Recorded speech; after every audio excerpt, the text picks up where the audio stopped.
Okay, well, I'd like to invite you back to Titus chapter 2 tonight, and we have been working our way through a lot of different topics relating to family, and as a part of that discussion on issues related to the family, we're talking a lot about the roles of men and the roles of women, and primarily tonight we're looking at the third part of the kind of instruction that our older ladies should be giving to our younger ladies. And by the way, I say this each time when we talk about older women teaching younger women. There's not necessarily an age on that. Let's remember that if we lived in the United States 150 years ago and you were 50 years old, you were at the end of your life, okay? And thankfully, life expectancy has gone way beyond that in our country, in our culture. And so when we talk about an older man or an older woman teaching a younger man or a younger woman, we're talking about someone who's more experienced in life, and that's very important. By the way, when we would have talked about a younger man or a younger woman, we wouldn't have been talking about somebody who was 35, okay? We'd have been talking about somebody that's probably 13, 14, 15 years old. The age of our junior hires and our young senior hires, when people thought of a young man or woman, they thought in those terms throughout pretty much all of history until the end of the 20th century, okay? That the concept of teenagers and adolescents, that just was not a concept in most cultures throughout the world. This is a very new concept. And so part of the reason I bring that up is because we really have got to get back to investing in our young people when they are young teenagers, even young, we could say like 5th and 6th graders. Start making them think about the responsibilities that they're going to encounter as adults. So very, very important. Titus chapter 2 will begin in verse 1. It says the following. But speak thou the things which become sound doctrine. The aged men be sober, grave, temperate, sound in faith, and charity, and patience. The aged women likewise, that they be in behavior as becometh holiness, not false accusers, not given to much wine, teachers of good things, that they may teach the younger women to be sober, to love their husbands, to love their children, to be discreet, chaste, keepers at home, good, obedient to their own husbands, that the word of God be not blasphemed. Now, this entire section is showing us, teaching us that older women need to mentor younger women in the church. And the reason for this is to help prepare them to be successful in their daily calling. And so if we want the next generation to be successful, we've got to prepare them well. We can look at the younger generation, we can complain and get frustrated at a lot of the chaos that we see in our younger people coming up, the young adults in our society. But we've got to recognize we're the people that raised them. We're the ones that have poorly prepared them for life. We're the ones that have not been careful enough. And when I say we, I don't necessarily mean the people in this room, but as a society, we have not done well in preparing the next generation. And we are reaping the harvest, and it's going to continue to be reaped in our culture. And so this topic is very, very important. So we worked through several different keys. The importance of good doctrine, chapter 2, verse 1, speak thou the things that become sound doctrine. The second key, we need mature, godly women in the church, verses 3 and 4. The aged women likewise, and then he talks about the behavior, the character of older women, and then the qualities that need to be taught. And so let's move back down to key number 3. Godly women must call younger women to embrace their God-given duties skillfully. The first thing we talked about under this area was the importance of teaching younger women to be sober. And if you remember, that phrase, teach the younger women to be sober, is actually only one Greek term in the Greek language. And that's because there's several different terms that are used for teaching. Some has the idea of, we could say like rote memory. And that word is katecheto. It's like catechizing. I'm just giving you information. You're memorizing information. One is the idea of training. Like if I'm a coach, I'm trying to run drills with the guys that are on the team so that they develop skills. And that's one type of teaching. One is didasko, like what we would see in a classroom setting. But this word is a little bit different. Is the idea of coming alongside of somebody. Yes, you're teaching them, but you're actually calling them to attention to embrace responsibilities. And so that's why there's the soberness side of this teaching. You're teaching them soberness. You're coming alongside of them and you're saying, listen, you've got a great responsibility as a young woman who is going to have children, who's going to be married. You have a great responsibility. I'm calling you to that responsibility. I'm going to come alongside of you in that responsibility. I'm going to coach you. I'm going to teach you. I'm going to help prepare you. That is really the sense of the word that is being used here. So it's not just here, memorize this, or let me just encourage you. It's let me come alongside of you and let's work together through this process. That's really what mentoring ultimately is. Very, very important term for us to understand. We had talked about the responsibilities of younger men. The responsibilities of younger women do in some ways have a lot of overlap, but they're very skill-focused. For instance, the very first one that's mentioned is that they are to be taught how to love their husbands. Such a very important term.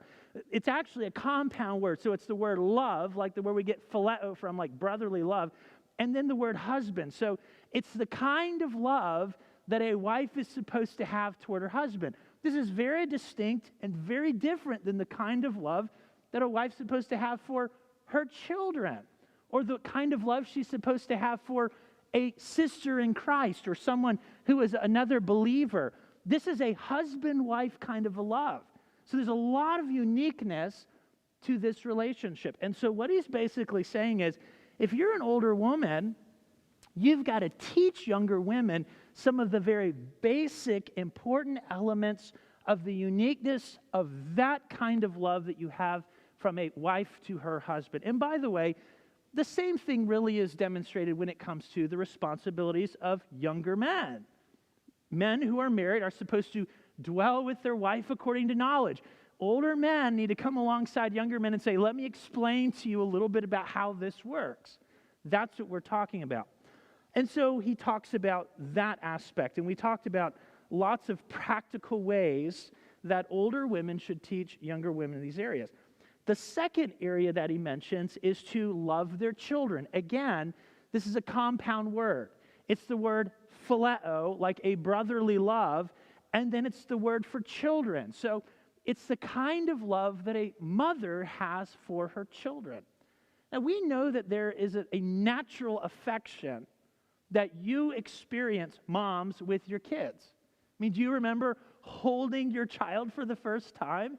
And that tremendous bond that was being established, that is a very natural bond that's there. But that natural bond does not teach you how to do some of the most basic things that you have to do as a mother. Is that not true? Okay. So there's so many different areas that we have to develop in. For instance, things like developing sound expectations for our children. No mother should be upset that her child can't walk at 3 months.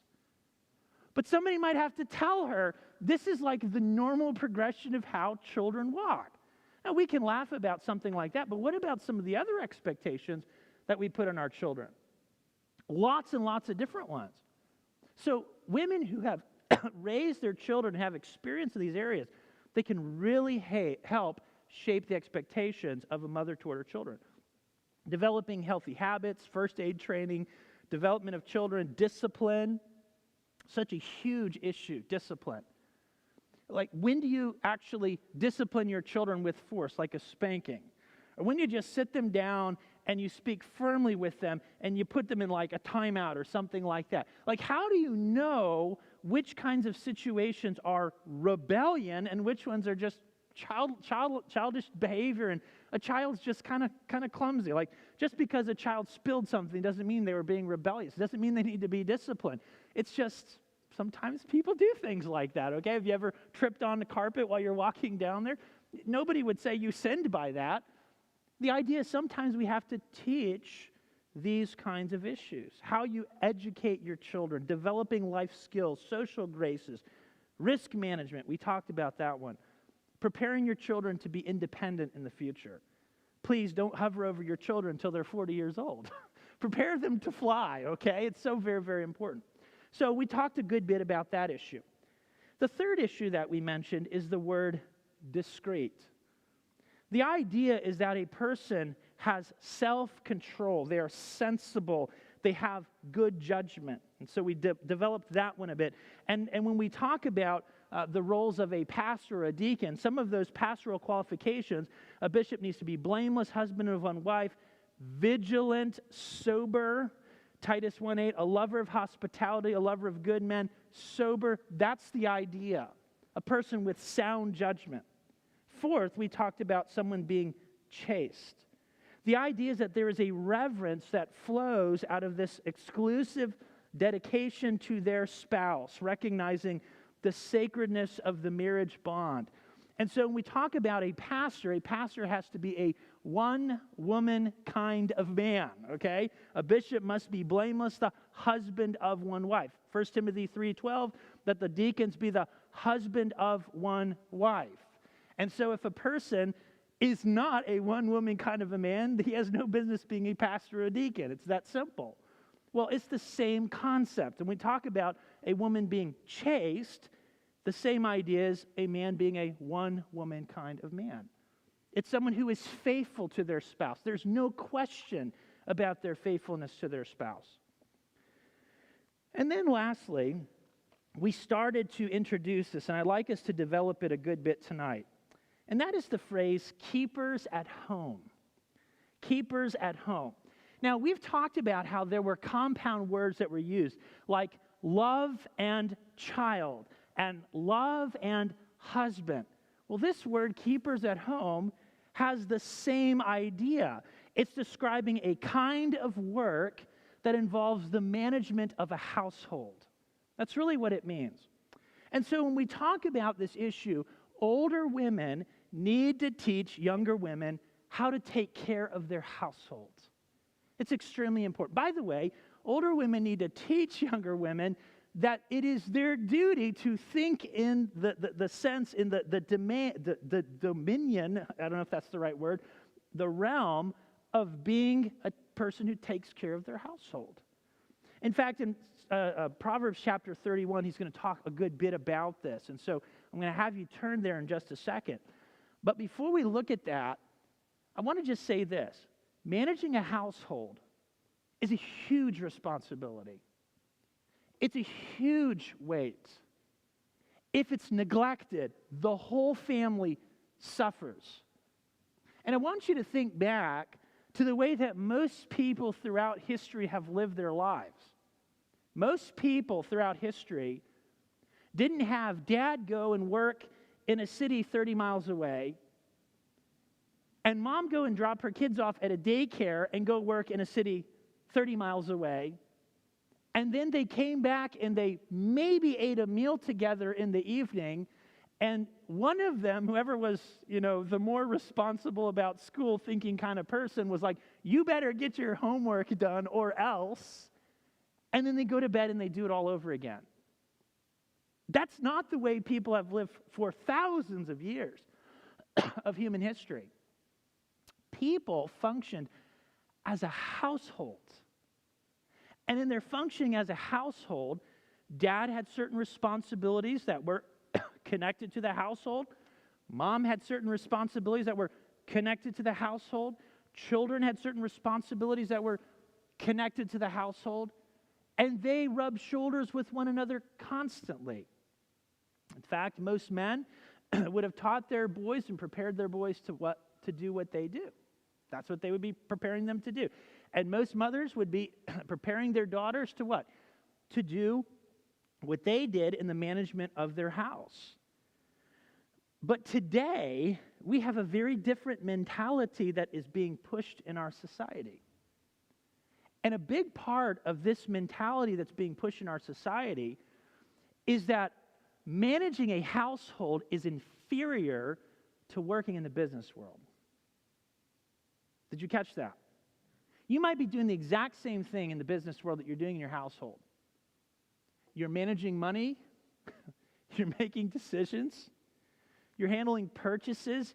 You're dealing with disputes. You are managing. You're taking all the skills that God has given you as a woman, but you're not using them in your household. You're using them in some other environment to the neglect of a household.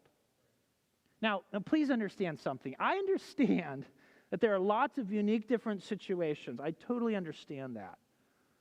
I know that we can't go back to being an agrarian society as we were at times, but I can make this very simple statement.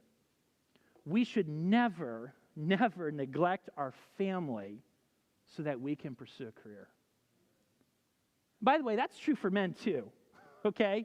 You know how many men will take a job that's going to destroy their family, and they know it's going to destroy their family, but because of their ego, they take the job. It's true. It's true. We can harp on ladies doing this. Men do the same thing too. The fact is, your family is more valuable to God than you making a lot of money. And you having some reputation like, oh, this guy, he's a great businessman, or wow, she's really moving and shaking in the business world. If your family's suffering, you have made a very poor choice. And the truth is, we will not recognize what we have done until it's too late. We can't go back and we can't relive those early years of the development of our children and the establishing of our household. I want you to keep that in mind as we look at the Proverbs 31 woman. Because the Proverbs 31 woman was a pretty ambitious person. She was very hardworking. She was a great manager. She knew how to invest, but she did not neglect her family. Her skills were being used for the benefit of her children and her husband, and might I add, also the benefit of everybody that rubbed shoulders with this family. There was tremendous influence because of this woman's faithfulness in her family. And so, let's look at Proverbs 31. Turn there with me, and I'm going to read it to you, and then we're just going to kind of dig into some of the details, because I think they're really important. Proverbs 31, verse 10, starts with a question. Who can find a virtuous woman? That's a great question, isn't it? By the way, that word virtuous, when it's referring to men in the Old Testament, a lot of times it's translated a mighty man of valor. Okay, that is the same concept. So when he talks about a virtuous woman, he's saying this is a woman who is strong, who is successful, who is vibrant, she is prosperous. Please understand that. When he talks about men, he talks about women, he says this is a person who is thriving, and people's lives are being richly blessed by this person's investment of their skills and their strengths. Who can find a virtuous woman? Her price is far above rubies. The heart of her husband doth safely trust in her, so that he shall have no need of spoil. She will do him good and not evil all the days of her life. She seeketh wool and flax, and worketh willingly with her hands. She's like the merchant's ship. She bringeth her food from afar. She riseth also while it is yet night, and giveth meat unto her household, and portions to her maidens. She considereth a field, and buyeth it with the fruit of her hands. She planteth a vineyard. She girdeth her loins with strength, and strengtheneth her arms. She perceiveth that her merchandise is good. Her candle goeth not out by night. She layeth her hand to the spindle, and her hand holds the distaff. She stretcheth out her hand to the poor, yea, she reacheth forth her hands to the needy. She is not afraid of the snow for her household, for all her household is clothed in scarlet. She maketh herself coverings of tapestry, her clothing is silk and purple. Her husband is known in the gate when he sitteth among the elders of the city. She maketh fine linen, selleth it, and delivereth girdles unto the merchants. Strength and honor are her clothing, and she shall rejoice in time to come. She openeth her mouth with wisdom, and in her tongue is the law of kindness. She looketh well to the ways of her household, and eateth not the bread of idleness. Her children arise up, and call her blessed. Her husband also, he praiseth her. Question. When you hear the phrase, keep her at home, does this come to mind? Might not. But this is what should come to your mind. Okay? She's not in it for herself, but she is a hardworking, industrious, and vibrant person. I mean, when you look at the way that this woman's life is described, you say, that is a truly impressive woman, okay? She's impressive on a lot of levels. There is nothing demeaning about this woman and the way she's described. She is described in the most noble and the strongest and the wisest and most diligent of terms. And this is the way that we need to prepare our young ladies. We need to prepare them to be like this. We need to prepare them to have such a mindset. So let's walk through it for just a few minutes. First of all, her husband trusts her judgment. You know, how many men just blow off their wife's opinion? To their own demise, might I add. How many men do that? A lot do. This woman is not someone that you should treat lightly what she has to say. Notice what it says in verse 11. It says, the heart of her husband doth safely trust her. He shall have no need of spoil. By the way, I think what's implied by that statement, especially as we dig into this, is that this is a woman who is financially savvy, and her husband literally doesn't have to be bothered by some of these things. He trusts that his wife's going to make good choices. She's not going to cut corners. She's not going to cheat anybody. She is going to do the absolute best with what is given. An example of someone like that is when the Bible talks about Joseph. It talks about how Joseph rose in in every place that Joseph went. Because of his character, because of the way that he did his work, the way that he carried himself, whoever was in authority over Joseph, they trusted him explicitly. And they gave him responsibilities. And he handled those responsibilities well. And I think that's kind of the sense of what we're talking about. We're saying that a husband, he trusts his wife's judgment. She is a good decision maker. That is not saying that she's usurping the authority of her husband in the home.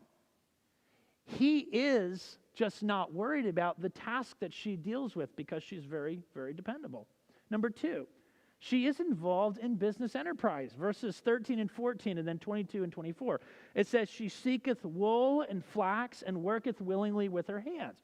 The idea is that she's making things and she goes into the market and she purchases the resources that she needs to do the work. So she goes in, she buys the best of quality of things, she takes them, she uses them, she produces things that have quality.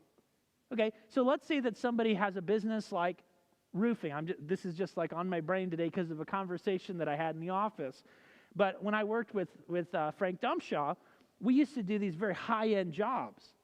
And there were certain companies he would not buy cedar shingles from because he said they were poor quality. So we'd get these pallets and we'd literally be throwing away shingle after shingle after shingle because the grain would be twisted and it wouldn't be straight grain and all kinds of different things like that.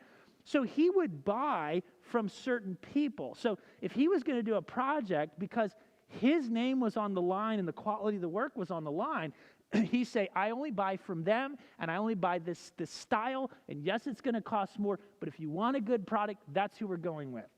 I want you to realize this is the mindset of this woman. She's a business savvy person.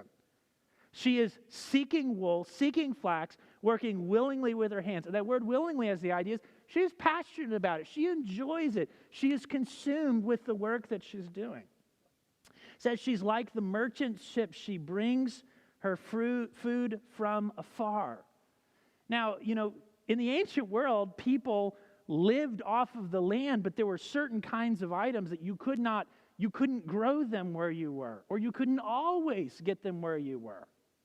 Or maybe you'd have to have some money if you were going to get those items. It's been like that throughout all of history. And so this is a person that's not just like, hand to mouth, but this is someone who is actually prosperous. And so she can go and say, I'd like that product over there. I'd like to purchase those things that are being brought on merchants' vessels. That's the picture of this woman here. She's involved in business and in industry. Verse 22, she maketh herself coverings of tapestry. Her clothing is silk and purple. Her husband is known in the gates. When he sitteth among the elders of the land, she maketh fine linen and selleth it and delivereth girdles unto the merchants. This is a person who is known for quality. The quality of the work that she does precedes her to the market. And there are people that want to buy her goods because they want to sell them to make a profit. Again, keep her at home. Keep that in your mind. She's an industrious person. But she's not neglecting her family in this. She's caring for her family. This is part of how she's caring for the family, how she's managing the household.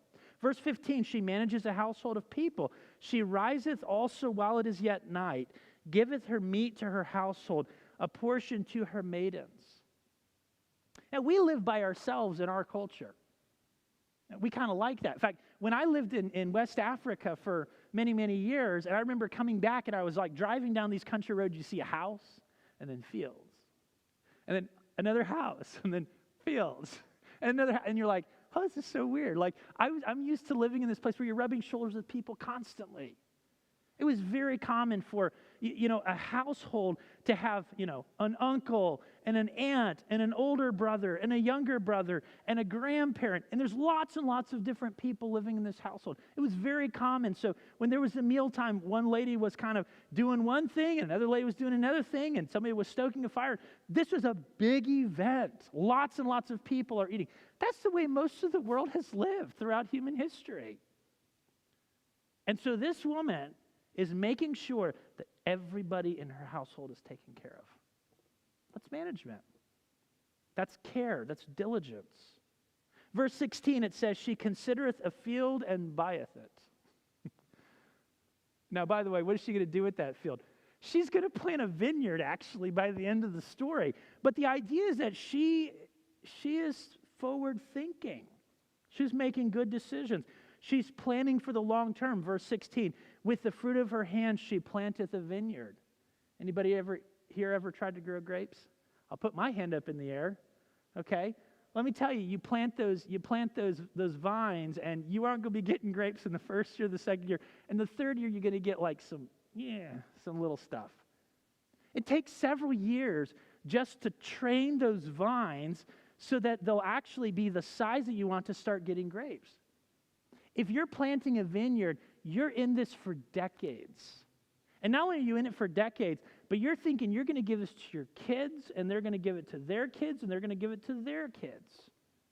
And by the way, in the Jewish society, God allotted you a piece of property that stayed in your family, and what you did with that piece of property, your children and their children and their children after them, they were all the recipients of the benefits of your diligence, or they had to start all over again because you were not a very diligent person. It's an amazing concept. And so this woman is a long-term planner. Verse 19, she knows the quality of her product. She perceiveth that her merchandise is good. Her candle goeth not out by night. Another way to put that is she goes, you know what? I make good quality stuff. If I can make a little bit more of it, I can sell a little bit more of it, and we can grow this thing. That's the way she's thinking. She's a very diligent person. Verse 20, she manages her resources so wisely she can help people in need and is willing to do it. She stretcheth out her hand to the poor, yea, she reacheth forth her hands to the needy. Let me tell you, the ability to help people only comes when you have the strength to do it. Did you catch that? The ability to help people only comes when you have the strength to do it. People that are not industrious, people that do not work hard, people that do not do good quality work, they can't help other people. You know why? Because they don't have anything to give. Now, not everybody who's industrious and hardworking and diligent who has a lot of money is giving. Some people are very stingy and very self-centered, but she's not like that. This woman works hard to take care of her family, and she has excess so that she sees a person in need and she says, I want to help this person. This is excellence. There's a reason he calls her a virtuous woman, a person of valor. And so this is what our older women need to help our younger women become. They won't become that in a vacuum. Our younger women will not know how to manage their households. They won't know how to take care of their children. They're not going to know how to relate properly to their husband if they don't have the guidance of older women who have experience. They're going to learn a lot of things the hard way. And sometimes when you learn things the hard way, you're never able to totally clean up the mess. And so let's help them. The next word that's used is the word good. Teach them to be good. Such an interesting statement. Teach them to be good. The word good has the idea of an excellence. And I think it's not just an excellence in the quality of what they do, but it's an excellence of spirit. Someone who joyfully delights in what God has committed to their hands. So many people go through life angry because of what they don't have when they've actually got lots available to them that they're not utilizing at all. It's a very common problem. We use the cliche, the grass is always greener on the other side. And we are looking at what other people have and saying, I don't understand why I don't have that. And they're looking at you going, boy, I wish I had what you had. We need to look down at our feet and say, what's in front of me, God? What did you give me? What abilities have you given my hands? And I'm going to take them, I'm going to use them to the best of my ability. When he says, teach them to be good, he's saying, teach them to have an excellent spirit. That they're going to absorb all of their energies in what God has given them to do. And the scripture talks a lot about people that were described as having an excellent spirit. Genesis 39, verse 21. The Lord was with Joseph and showed him mercy and gave him favor. That word favor means that when the people looked at him, they said, that guy has an excellent spirit. I want to relate to this person. I want to put stuff under their control because you know what? What they work on, it's prosperous. I mean, there's some people, you give them a job, and it's going to get done, and it's going to get done better than you anticipated. And there's other people, you give them a job, and you're going to have to do it over again. And you're going to be frustrated in the process. And they're going to make it worse than the way they met it. This person is not like that. 1 Samuel 2:26, Samuel grew and was in favor both with the Lord and also with men. Why was he received favorably? It's because he's a hard worker. He was a delightful person to interact with. He was someone who brought joy and delight to people. Not everybody does that. Some people, they really do. Daniel 1:9, the Lord brought Daniel into favor and tender love with the prince of the eunuchs. You realize that Joseph was a slave when people recognized how outstanding a person he was. Daniel was captured and he was brought to Babylon with the intention to brainwash him, okay? They wanted to turn Daniel into someone who would govern his own people for the Babylonians. I mean, the best way to put this is think about what happened in communist Russia when, the Soviets took over and they tried to take an entire generation of young people. Wow, this sounds a little bit like something's going on right now here. They took an entire generation of young people and they would turn them against their parents. And they would turn them against their history and their culture. And they literally wanted to take these children and disconnect them from their families and just make them little tyrants that could do whatever the state wanted them to do. That's why Daniel was in Babylon, folks. And the purpose of him not eating the meat, or the purpose of him eating the meat and going through all this teaching, it was to strip him of all of his Jewish roots and all of his convictions as a man who followed the God of Israel. That was the point. Yet he was such an excellent individual that when he goes to this man and says, I can't eat this meat because I'm a Jew and it violates my law, you know what the guy said? Okay. I mean, this is stunning. Why? Because the Lord brought him into favor. An excellent spirit. Daniel 6:3, Daniel was preferred above the presidents and princes because an excellent spirit was in him. The king thought to set him over the whole realm. There are some people that no matter what they are dealt in life, they will rise above it. There are people like that. Daniel was like that. Joseph was like that. Samuel was like that. We need to train our young people to be like that. Instead of putting our heads down and saying, woe is me, and look at all these challenges. Hey, you know what? Every generation's dealt with junk. Have an excellent spirit. Do the best you can with what you got. That's what he means when he says, teach them to be good. And lastly, obedient to their own husbands. The scripture has a lot to say about the order that God has established within the home. For instance, Ephesians 5:21, submit yourselves one to another in the fear of the Lord. 22, wives, submit yourself unto your own husbands as unto the Lord. Ephesians 5:24, as the church is subject to Christ, so let the wives be to their own husbands in everything. 1 Peter 3:1, wives, be in subjection to your own husbands, that if any obey not the word, they also may be without the word, won by the conversation of their wives. Now, please go back in your minds to something we said earlier. When we talk about order in relationship, we're not talking about an inferiority in ability. We're not talking about a difference in value. I mean, we go to Proverbs 31. There is nothing in that text of Scripture that would give you the impression that that woman was less valuable than her husband. Nothing. I mean, if anything, you would say, he trusted her in so many areas. But within the home context, there's order. There's somebody who's going to stand before God for what goes on in that home. And it's not the wife. It's the husband. We talk about the order within the Trinity, Father, Son, and Spirit. There is a clear, distinct order of roles and responsibilities, even within the Godhead. And we never say, oh, the Son, he's inferior to the Father. No, he has a distinct role. The Spirit has a distinct role to the Son. And so when we talk about this issue of obedient to their husbands, we're not suggesting that a wife is of lesser value or of lesser ability. It's simply saying within the context of the home, there's order. And that order needs to be upheld because God created the home to function in such a way. This is about submitting to ultimately the Lord's rule over the household.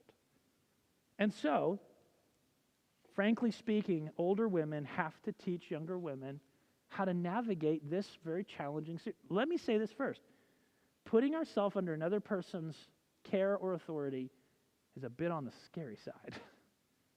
And so, please, ladies, teach our younger women, do not marry a fool. Do not marry a fool. Younger women who are not yet married need to soberly consider this before entering into marriage. And the experience of older women may be extremely helpful. I'm not suggesting we're supposed to pick our kids' spouses, okay? I've seen parents try that, and they do it in a very fleshly and self-centered way. But let me tell you, parents love their kids. Godly parents love their kids. And godly parents got a lot of knowledge about life. And by the way, you can have messed up a lot in life and have learned from it, okay? You might look back over the course of your life and say, I didn't handle it right here and here and here. But I learned from it, and I'm not too ashamed to admit it, and I don't want to see you do the same thing. That's wisdom, okay? Nothing wrong with that. You don't have to get it all right in life to be able to help other people, not fall into the same areas. Younger women should listen to the input of older, godly women.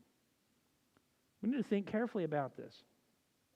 And younger women who are working through the early challenges of adjusting to married life need to experience a godly older woman to help guide them through sometimes this very difficult season of life. Some people, when they get married, that first year is really hard. Say, how do you know that? I'm a pastor.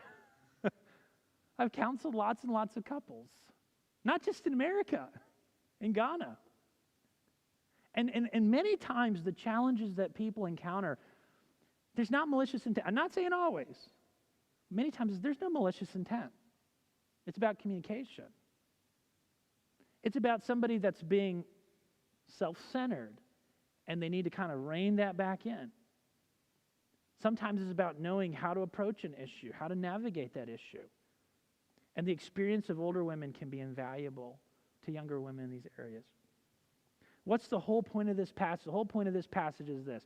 Let's not let our young generation just figure it out for themselves. Let's pour into their lives. If our children make poor decisions, let it not be because we didn't teach them well. Maybe because they were too stubborn to listen. And if they're too stubborn to listen, one day, God will bring it back to them. He will do it. We got to trust him to do that. So here's some questions to consider in our closing. How are we doing in these areas? Are we mentoring our daughters in these areas? Are we starting out early enough to begin working with them in these areas? You know, if you have a daughter who's 16 and all of a sudden it hits you, man, I need to start working with her. I mean, you got to do it. But it would have been a whole lot better if you started when she was 7. Forget 7. 5 and 6 years old, you're actually teaching her some very basic life principles that as you start adding more information into these things, it's helping her develop the skills that are necessary to take on these things. We've got to start early with our young people. We've got to be looking out for young women who do not have godly mothers or mentors, and there's many. There are many, many people growing up without good examples. Sometimes they don't realize it. Sometimes they have been dealing with a lot of pain and frustration because of it, and they know it for full well. We need to take these kinds of people under wing. We need to love them. We need to care about them, invest in them, help them to realize that there are people who care about them. There's some kids, they grow up in life, they don't believe anybody cares about them. They really don't. It's because they've not interacted with people that had anything but their own agendas and their own interests involved. May God help us to obey these scriptures faithfully. That's the challenge tonight. Let's bow for prayer. Father, please take these words and use them for our good and your glory. Help our men to mentor our younger men. Help our ladies to mentor our younger ladies. Father, help us to love this next generation, care about them, not to harp on them and be harsh and callous toward their driftings, but help us to be compassionate. Help us to invest in those who are teachable. I pray that you would preserve our young people from some of the tremendous hardships that await those who are not well equipped for life. Help them to establish strong homes. Help us to have strong families. We ask it all in Christ's name, amen.